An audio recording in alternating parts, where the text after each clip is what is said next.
Long ago, in a dense forest, there lived a ferocious tiger. He would eat anyone he saw. In the same forest, there were 4 cows who grazed together. They were big and always together, so the tiger could not attack them. One day, the cows quarreled and angrily parted ways.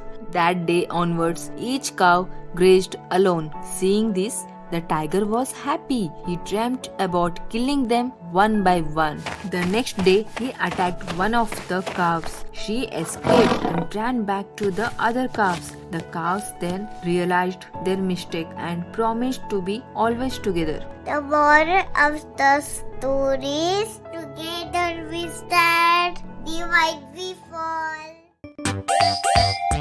Please like, share, and subscribe for more videos.